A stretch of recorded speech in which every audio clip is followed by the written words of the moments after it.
జమ్మలమడుగులో CM Chandrababu Naidu పర్యటిస్తున్నారు. గూడెం చెరువులో లబ్ధిదారులకు పెన్షన్ పంపిణీ చేసిన అనంతరం ఆయన మాట్లాడుతున్నారు. లైవ్ లో చూద్దాం. ఒకసారి చూస్తే ఈ నెలలో 1,08,499 మంది వితంతువులు ఉన్నారు.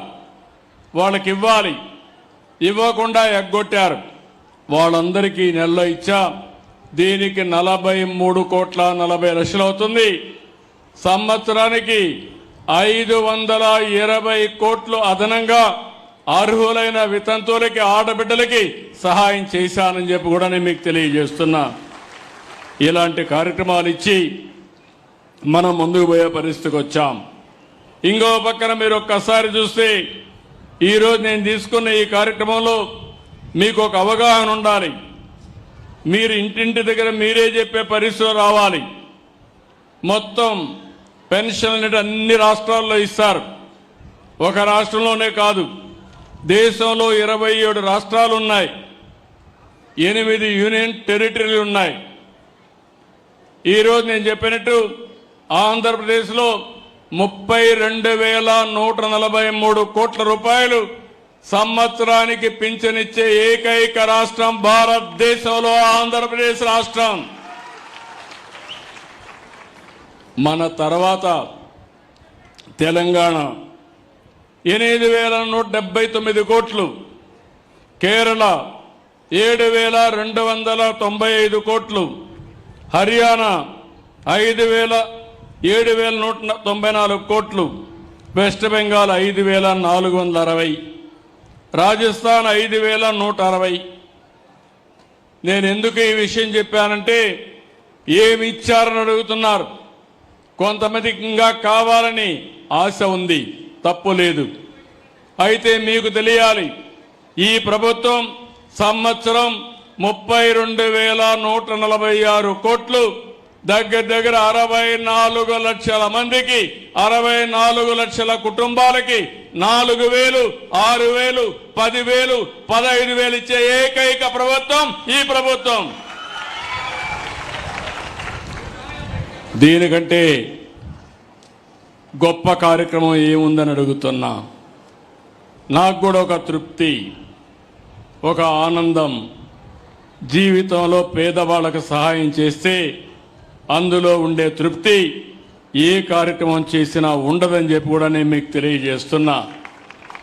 అందుకని మీరు కూడా ఒకటి గుర్తుపెట్టుకోవాలి, ఇలాంటి ప్రభుత్వాన్ని ఎప్పటికప్పుడు మీరు కూడా అభినందించే పరిస్థితి రావాలి. అందుకే ఈరోజు నేను ఇక్కడికి వచ్చినప్పుడు గుర్తొస్తుంది, మొన్ననే కడపలో మహానాడు పెట్టాను. మహానాడులో నేను ఒక మాట చెప్పాను, తొందరలోనే కడపకు స్టీల్ ప్లాంట్ పెట్టిస్తా, రాయలసీమ స్టీల్ ప్లాంట్ వస్తుందని చెప్పాను. అనుకున్న ప్రకారమే స్టీల్ ప్లాంట్ శాంక్షన్ చేశాం, డెవలపర్ని ఐడెంటిఫై చేశాం, జిందాల్ వర్క్ ప్రారంభించాడు. నేను ఒకటే చెప్పాను, దాన్ని కూడా వీలైనంత తొందరలో చేయాలి. అది కూడా మీరు ఒకసారి చూస్తే రాబోయే రోజుల్లో 2028 డిసెంబర్ కంతా ఫేజ్ 1 పూర్తి చేయాలని చాలా స్పష్టంగా ఆదేశాలు ఇచ్చాను. ఈ ప్రాజెక్ట్ వస్తే ఈ యొక్క జమ్మలమడుగు, ఈ టౌన్ కానీ పరిసర ప్రాంతాలు కానీ చాలా అభివృద్ధి అవుతాయి. ఆటో పైలట్లో అభివృద్ధి అవుతుంది. మీరు ఒక్క విషయం గుర్తుపెట్టుకోవాలి, దేన్నైనా చెడగొట్టడం, పడగొట్టడం చాలా సులభం. కుండల పాలల్లో ఒక విషయం వేస్తే దాంతో అయిపోతుంది. ఆ పాలు తయారు చేయాలంటే తయారు చేసిన వాళ్ళకి ఆ కష్టం తెలుస్తుంది. ఎప్పుడు కూడా నిలబెట్టడం కష్టం, అదే మరి అభివృద్ధి చేయడం కష్టం, విధ్వంసం చేయడం ఒక నిమిషంతో పని. 5 ఏళ్ళు అదే జరిగింది. రాష్ట్రాన్ని విధ్వంసం చేశారు, చాలా సమస్యలు సృష్టించారు, కేంద్రం ఇచ్చే పథకాలను నిలిపేశారు, 10 లక్షల కోట్ల రూపాయల అప్పులు చేశారు. నేను మీకు మొన్ననే తల్లికి వందనం ఇచ్చాను. నేను ఒక మాట చెప్పాను, ఎంతమంది పిల్లలుంటే అంతమంది పిల్లలకి తల్లికి వందనం కింద మీకు ఇస్తానని చెప్పాను. మాట నిలబెట్టుకున్నామా లేదా అని మిమ్మల్ని అడుగుతున్నా, కొండే తల్లులను అడుగుతున్నా. ఒకరికి కాదు, ఇద్దరుంటే ఇద్దరికి ఇచ్చాం, ముగ్గురుంటే ముగ్గురికి ఇచ్చాం, 7 మంది ఉంటే 7 మందికి ఇచ్చిన ఏకైక ప్రభుత్వం ఈ ప్రభుత్వం. అవునంటే చేలు పైకెత్తండి. దీనికంటే ఒక తృప్తి. పిల్లలు తల్లిదండ్రులకు భారం కాకూడదు. పిల్లలు లేకపోతే మనం ఏం చేయలేం. అందుకే పిల్లల్ని బాగా చదివించాలనే ఉద్దేశంతో ఒక పక్క పేద పిల్లల్ని చదివిస్తూనే వాళ్ళని ప్రోత్సహించడానికి తల్లికి వందనం కింద 15,000 రూపాయలు ఇచ్చామని చెప్పి కూడా నేను మీకు తెలియజేస్తున్నా. ఇప్పుడే నేను చెప్పినట్టు ఈ కడప జిల్లాలో స్టీల్ ప్లాంట్ వచ్చింది. గాలేరు నగిరి కడప వరకు తీసుకొస్తానని చాలా స్పష్టంగా చెప్పాను. తప్పకుండా ఈ సంవత్సరం ప్రారంభమై రాబోయే సంవత్సరానికి కడప వరకు గాలేరు నగిరి కాలువలు పూర్తి చేస్తాం. ఇంకో పక్కన జిందాల్ సంస్థ కూడా మొదటి దశ 4,500 కోట్లు, రెండో దశ 11,850 కోట్లతో ఈ ప్రాజెక్టు పూర్తవుతుంది. నేను చెప్పినట్టు 29 కల్లా ప్రొడక్షన్ ప్రారంభం అవుతుందని చెప్పి కూడా నేను మీకు తెలియజేస్తున్నా. ఇక్కడి నుంచి నేరుగా మళ్ళీ గండికోటకు వెళ్తున్నా. గండికోట అంటే ఒక సుందరమైన ప్రదేశం, మామూలు కాదు. అమెరికాలో గ్రాండ్ కెనన్ ఉంది, ఇండియాలో గండికోట ఉంది. ఇది ఇండియాకే ఒక గ్రాండ్ కెనన్ మారిగా సుందరమైన ప్రదేశం. ఇది ప్రపంచంలో అతి సుందరమైన ప్రాంతాల్లో గండిపేట 10వ అని చెప్పి కూడా నేను మీకు తెలియజేస్తున్నా. దీన్ని ఒక ఆకర్షణీయమైన ప్రాంతంగా తయారు చేయడానికి, అదే మరి ఒక మంచి పర్యాటక కేంద్రంగా తయారు చేయడానికి 80 కోట్ల రూపాయలతో పనులు కూడా ప్రారంభిస్తున్నాం. అక్కడే కృష్ణదేవరాయల విగ్రహం పెడతానని చెప్పాను.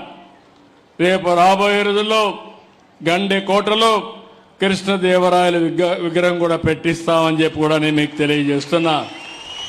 ఈ కడపలో ఒక పక్క గండికోట, ఇంకో పక్క ఒంటిమిట్ట, మధ్యలో కడప దర్గా. ఈ 3 గాని అనుసంధానం చేయగలిగితే ఒక బ్రహ్మాండమైనటువంటి పర్యాటక కేంద్రాలుగా, స్పిరిచువల్ హబ్గా తయారవుతుంది. ఈ పనులన్నీ చేస్తామని చెప్పి కూడా నేను మీకు తెలియజేస్తున్నా. ఇంకో పక్క ఇక్కడుండే మీ అందరికీ ఒక అవగాహన ఉండాలి. రాయలసీమ ఒకప్పుడు రాళ్ల సీమ అయిపోతుందని, ఎడారిగా మారిపోతుందని మాట్లాడుకున్నాం. అలాంటిది రాయలసీమ రాళ్ల సీమ కాదు, రతనాల సీమగా చేస్తామని చెప్పాం, చేసి చూపిస్తున్నామని చెప్పి కూడా నేను మీకు తెలియజేస్తున్నా.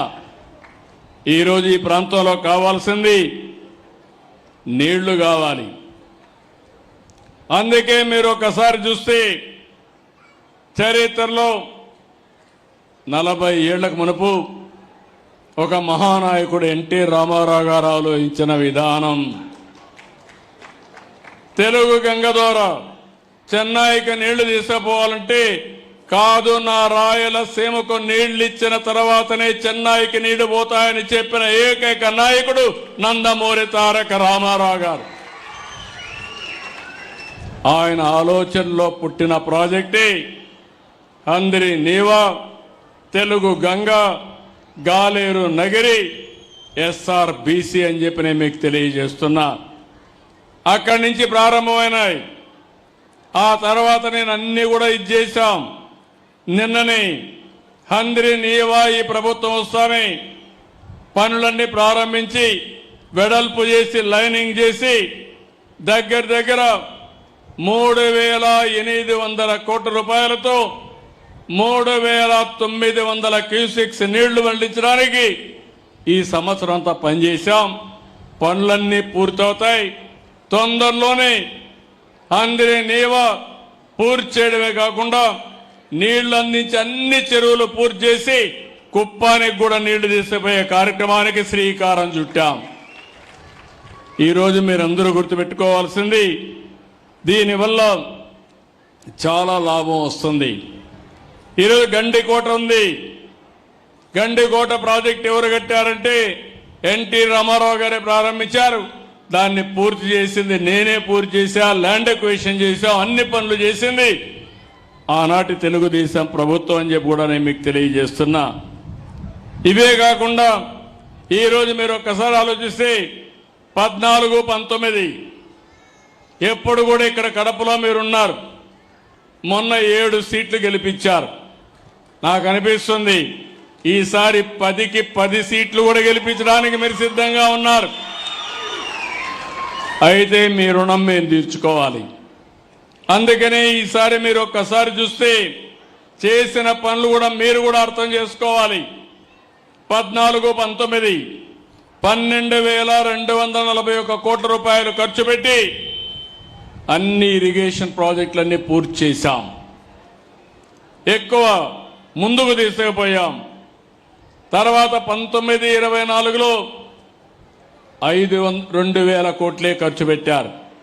ఒక్క అందరి నీవా చరిత్రలో 3,800 కోట్ల రూపాయలు శాంక్షన్ చేసి ఒక సంవత్సరంలో ఖర్చు పెట్టిన ఘనత ఒక చరిత్ర అని చెప్పి మరొకసారి విజ్ఞప్తి చేస్తున్నా.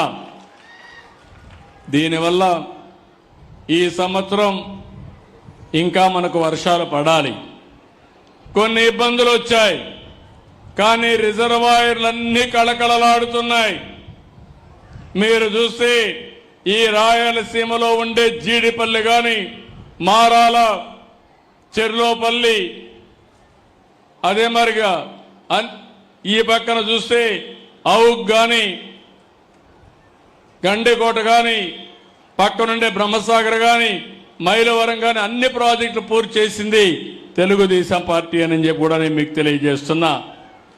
నేను మొన్ననే శ్రీశైలం జలాశయం దగ్గర జలహారతి ఇచ్చాను. అప్పటి నుంచి నీళ్లు రావడం మొదలుపెట్టాయి. నేను ఎప్పుడు కూడా ముందు ఆలోచిస్తాను, సముద్రం లేకపోయే నీళ్లు మనం కానీ వాడుకుంటే అటు తెలంగాణ ఇటు ఆంధ్రప్రదేశ్ కరువు అనే మాట ఉండదు. అదృష్టవశాత్తు ఆంధ్రప్రదేశ్ రాష్ట్రంలో రిజర్వాయర్లు కూడా ఉన్నాయి. ఈ రిజర్వాయర్లు నీళ్లు పెట్టుకోగలిగితే ఓసారి వర్షం అటు ఇటు అయినా మనకి ఎలాంటి ఇబ్బంది లేకుండా సుజావుగా మన పంటలు మనం పండించుకునే పరిస్థితి వస్తుంది. అందుకే నేను ఒక దూరదృష్టితో ఆలోచించాం. రాయలసీమలో మామూలు పంటలేస్తే ఆదాయాలు రావని రాయలసీమను ఒక హార్టికల్చర్ హబ్గా తయారు చేయాలని కార్యక్రమాలు శ్రీకారం చుట్టిన పార్టీ తెలుగుదేశం పార్టీ. ఈరోజు దాన్ని ముందుకు తీసుకుపోయే పార్టీ ఎన్డీఏ అని చెప్పి కూడా నేను మీకు తెలియజేస్తున్నా. దీనివల్ల ఒక స్పష్టమైన మార్పు వచ్చింది. ఆదాయం పెరుగుతా ఉంది. అందుకే నేను మిమ్మల్ని అందరినీ ఒకటే కోరుతున్నా, ఒక పక్క హార్టికల్చర్ చేస్తూనే ఇంకో పక్క రాయలసీమలో అనేకమైన వనరులున్నాయి. పరిశ్రమలు కూడా రావాల్సిన అవసరం ఉంది. ఈరోజు ఇక్కడ రాయలసీమ స్టీల్ ప్లాంట్ వస్తూ ఉంది. ఇప్పుడే మీరు ఒకసారి చూస్తే కొప్పర్తి, ఓర్వకల్ 2 ఇండస్ట్రియల్ పార్క్ కూడా 5,000 కోట్ల రూపాయలు ఖర్చు పెట్టి అవి కూడా అభివృద్ధి చేస్తున్నాం. రాయలసీమలో automobile, space technology, defence, aerospace, electronics, drone city పెట్టి గ్రీన్ ఎనర్జీ హబ్గా తయారు చేస్తున్నామని చెప్పి కూడా నేను మీకు తెలియజేస్తున్నా. ఇవన్నీ వస్తే మన పిల్లలు వేరే ప్రాంతానికి పోవాల్సిన అవసరం లేదు. అవసరమైతే వేరే ప్రాంతం వాళ్ళు రాయలసీమకు వచ్చే పరిస్థితి వస్తుంది. ఈరోజు వేదిక పనులందరూ హైదరాబాద్ పోయారంటే ఆ రోజు హైదరాబాద్ నేను అభివృద్ధి చేశాను కాబట్టి రాయలసీమ నుంచి, ఆంధ్ర నుంచి, వేరే ప్రాంతాల నుంచి హైదరాబాద్కు వచ్చారు. ఇప్పుడు మళ్ళీ ఆమె ఇస్తున్న తిరిగి వేరే ప్రాంతాలందరూ కూడా మన సీమ వైపు చూసే విధానానికి శ్రీకారం చుడతాం, చేస్తాం. అందుకే మీలో కూడా ఆలోచించాల్సింది ఇలాంటి కార్యక్రమాలని ఎక్కడికక్కడ బలపరచాల్సిన అవసరం ఉంది.